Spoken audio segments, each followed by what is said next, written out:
Kembali di Tafsir Al-Misbah dan kami lanjutkan lagi masih mengenai surat Hud, tadi dimulai dari ayat 116.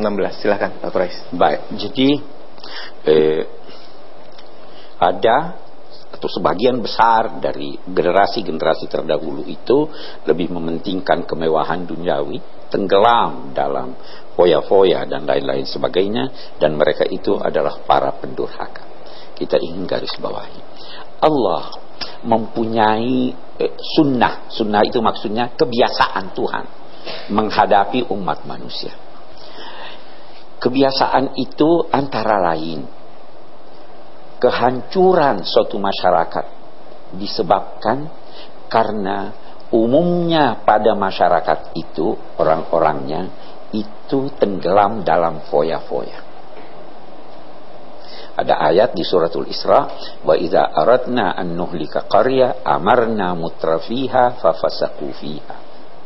Kalau kami hendak menghancurkan suatu masyarakat, kami perintahkan kepada orang-orang yang kaya agar berbuat baik, tetapi mereka enggan kecuali berbuat keburukan. Ada juga yang baca ayat ini amarna mutrafiha. Kalau amarna kami perintahkan. Kalau amarna itu artinya kami jadikan emir-emir. Apa itu emir? Penguasa-penguasa. Kami jadikan orang-orang yang berfoya-foya itu menjadi penguasa-penguasa negeri. Dikisahkan supaya umat Nabi Muhammad ingat, jangan sampai kamu juga dihancurkan oleh Allah. Baru dikatakan wa ma kana rabbuka liyuhlikal qura bizulmin. Allah sama sekali tidak pernah menghancurkan suatu negeri atau masyarakatnya,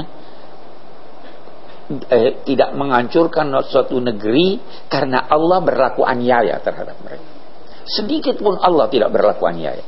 Orang, saya sering berkata, yang berlaku aniaya itu bisa jadi takut, dia bohong. Bisa jadi butuh, dia aniaya. Bisa jadi butuh, tidak punya, dia berlaku aniaya. Allah tidak butuh, semua miliknya. Jadi kenapa dia mau aniaya?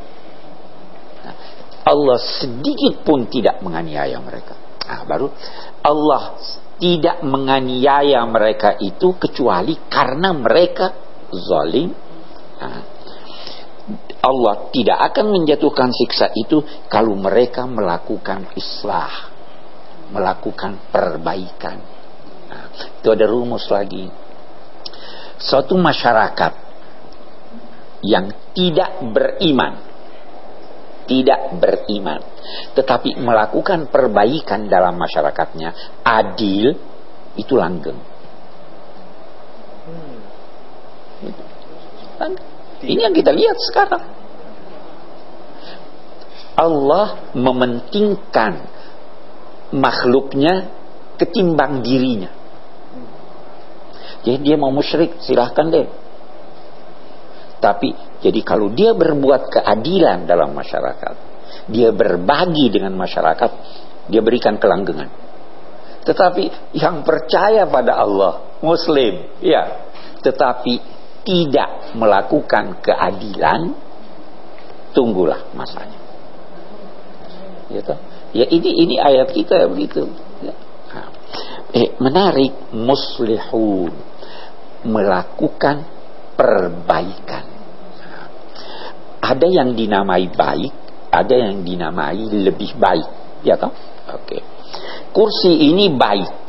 Kursi yang baik, kakinya 4, ada tempat duduknya. Kalau mau lebih baik bagaimana? Tempat duduknya dikasih busa. Tempat duduknya dikasih tangan. Ya kan? Lebih baik gitu ya. Dunia sudah baik. Jangan rusak. Anda disuruh melakukan yang lebih baik. Beri nilai tambah. Mobil kan begitu. Yang penting kan bisa jalan.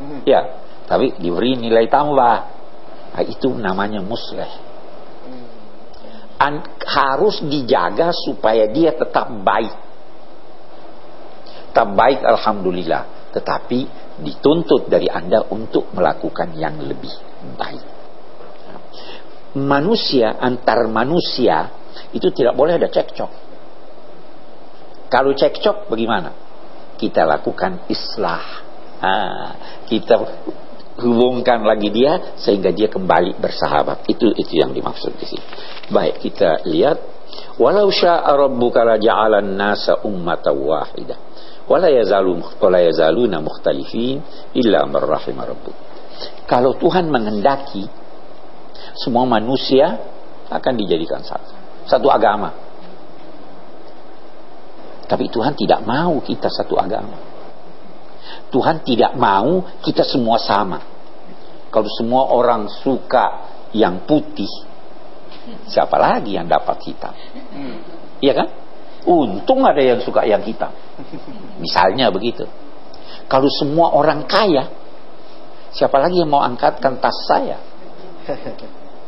Kalau semua orang sehat, apalagi artinya kesehatan kalau kita tidak lihat orang sakit. Lau syaa rabbuka la ja'alan nasa ummatan wahidah. Kita ini harus beda-beda. Wala yazaluna mukhtalifin. Mereka akan terus-menerus berbeda-beda. Akan terus-menerus berbeda-beda. Nah, perbedaan ada yang bisa ditoleransi, ada perbedaan yang mengantar kepada perselisihan. Itu sikap Anda yang menentukan. Saya beri contoh. Kita diundang ke pesta perkawinan. Disuguhkan minuman, ada teh, ada kopi, ada air jeruk, beda-beda ya? Yeah. Bagus, beda-beda. Ibu ambil teh, ibu ambil kopi, beda. Berselisih enggak? Berbeda, tapi tidak berselisih. Kenapa tidak berselisih? Karena ibu tidak paksa dia, kamu salah tuh ngambil teh, mestinya ambil kopi. Kan begitu. Nah, kita bisa hidup di dalam perbedaan, walaupun kita berbeda, tetapi kita tidak berselisih. Nah, ada orang yang kecil-kecil berselisih. Sama itu tadi, oh salah kamu. Nah, dalam rincian agama, Tuhan tidak bertanya 5 tambah 5 berapa. Jawabannya cuma 1. 10. Tuhan bertanya 10 berapa tambah berapa. 4 tambah 6, 3 tambah 7, 5 tambah 5, 2 tambah, beda-beda ya. Tetapi tujuan kita 1, 10. Silahkan dong berbeda-beda. Nah, itu sebabnya dikatakan mereka terus akan melakukan perbedaan-perbedaan, perselisihan-perselisihan yang mengantar kepada cekcok ini tadi, kecuali yang diberi rahmat oleh Tuhan. Yang diberi rahmat oleh Tuhan itu yang memiliki toleransi yang tinggi, yang melihat ini juga jalannya, banyak jalan menuju ke Roma ya. Oke, baiklah saya kira itu. Ya, kita break dulu sebentar. Ada banyak jalan menuju ke Roma, ada banyak cara yang diciptakan dan perbedaan yang diciptakan oleh Allah Subhanahu wa taala, tapi memiliki satu tujuan pada kebaikan. Jangan kemana-mana, kami akan segera kembali di Tafsir Al-Misbah. Tukang las itu kalau kamu mendekat pada dia, bisa terbakar baju kamu, atau paling tidak aromanya.